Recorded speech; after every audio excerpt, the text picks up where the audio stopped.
Assalamualaikum warahmatullahi wabarakatuh. Al-Quranul Karim.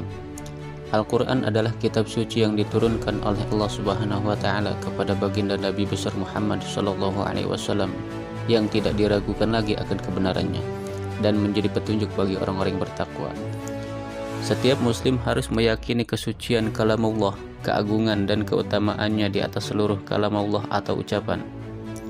Al-Quranul Karim itu kalamullah yang di dalamnya tidak ada kebatilan, memberi petunjuk jalan yang lurus dan memberi bimbingan kepada umat manusia di dalam menempuh perjalanan hidupnya agar selamat di dunia dan di akhirat, dan dimasukkan ke dalam golongan orang-orang yang bertakwa, juga mendapat rahmat dari Allah Subhanahu wa Ta'ala. Sebagaimana dalam firman Allah dijelaskan,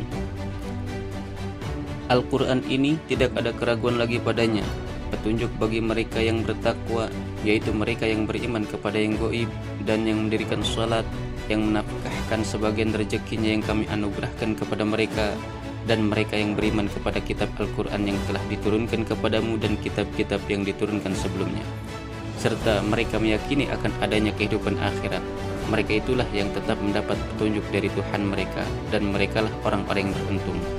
Quran Surat Al-Baqarah ayat 2-5. Al-Quran diturunkan untuk menata kehidupan manusia, memperbaiki akhlak manusia, membimbing manusia kepada jalan yang lurus, memberikan petunjuk dalam menempuh perjalanan kehidupan. Untuk itu setiap manusia wajib mengatur hidupnya sesuai dengan tuntunan-tuntunan kitab suci Al-Quran.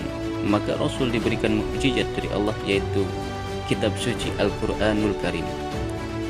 Di dalam kandungan kitab suci Al-Quran terdiri dari berbagai jenis ayat. Di antaranya ada ayat perintah, ayat larangan, ayat janji, ayat ancaman, ayat amsal atau contoh, ayat kisah kabar berita, ayat halal haram, ayat penyalin atau yang disalin, ayat tasbih, ayat zikir, ayat istighfar, dan doa. Maka Al-Quran yang diturunkan oleh Allah, konsep aspek kehidupannya sudah lengkap. Tatanan sosial, ekonomi, budaya, politik, semuanya sudah lengkap di dalam Al-Quran. Untuk itulah tiada ilmu yang lebih utama dipelajari oleh seorang muslim terkecuali mempelajari Al-Quranul Karim. Sebagaimana sabda Nabi Muhammad SAW, sebaik-baiknya kamu adalah orang yang mempelajari Al-Quran dan mengajarkannya. Hadis riwayat Bukhari. Maka lengkaplah sudah Islam dengan diturunkannya Al-Quran oleh Allah Subhanahu wa Ta'ala melalui malaikat Jibril di Gua Hiro. Diturunkan di kota Mekah pada tanggal 17 Ramadan 13 tahun sebelum Hijriah yang disebut juga Nuzulul Quran. Setelah itu Al-Quran diturunkan berangsur-angsur dalam kurun waktu 23 tahun. Selama itu pula Al-Quran diturunkan di dua tempat. Yang pertama diturunkan di kota Mekah yang ayatnya disebut ayat Makkiyah, dan yang kedua diturunkan di kota Madinah yang ayatnya juga disebut ayat Madaniyah. 83 surat diturunkan di kota Mekah sebelum Rasul berhijrah, 31 surat lagi di Madinah, jumlah menjadi 114 surat di dalam Al-Quran. Sahabat yang dirahmati Allah, Al-Quran 114 surat menjadi suatu sumber dari segala hukum. Sebagaimana dijelaskan dalam Al-Quran, hai orang-orang yang beriman, taatilah Allah dan Rasulnya dan ulil amri di antara kamu. Kemudian jika kamu berbeda pendapat dengan sesuatu perkara, maka kembalikan ia kepada Allah dan Rasulnya, yaitu Al-Quran dan Sunnah, jika kamu benar-benar beriman kepada Allah dan hari kemudian. Yang demikian itu lebih utama bagimu dan lebih baik akibatnya. Al-Quran Surat An-Nisa ayat 59. Dari ayat tersebut jelaslah bahwa Al-Quran mempunyai kedudukan sebagai sumber hukum Islam yang paling utama dan dapat dijadikan pedoman hidup serta petunjuk bagi golongan orang-orang yang bertakwa.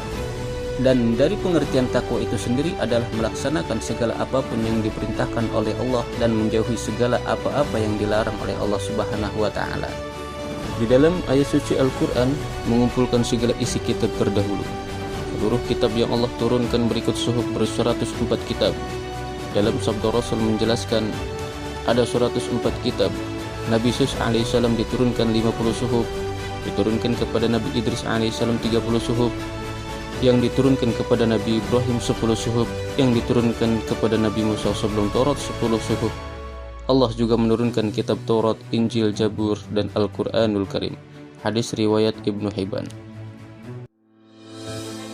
Kita sebagai umat Islam wajib beriman kepada kitab-kitab Allah, dan iman kepada kitab Allah adalah salah satu dari rukun iman yang 6. Dari kandungan-kandungan 104 kitab yang Allah turunkan, Allah mengumpulkannya di dalam Al-Quranul Karim. Dan dari kandungan-kandungan ayat suci Al-Quran, Allah kumpulkan di dalam surat Al-Fatihah. Dan isi Al-Fatihah Allah kumpulkan di dalam lafaz Bismillah. Dan isi Bismillah Allah kumpulkan lagi di dalam huruf ba-nya lafaz Bismillah. Mengandung arti dengan kudrat iradatnya Allah sesuatu yang terjadi, terjadilah. Dan dengan kudrat iradatnya Allah pula sesuatu yang sedang dan yang akan terjadi, maka terjadilah. Itu semua tidak akan pernah keluar dari kudrat iradatnya Allah Subhanahu wa ta'ala. Mudah-mudahan kita semua termasuk golongan orang-orang yang bertakwa, yang mengamalkan kandungan-kandungan ayat suci Al-Quran dan sunnah Rasul. Wallahu a'lam.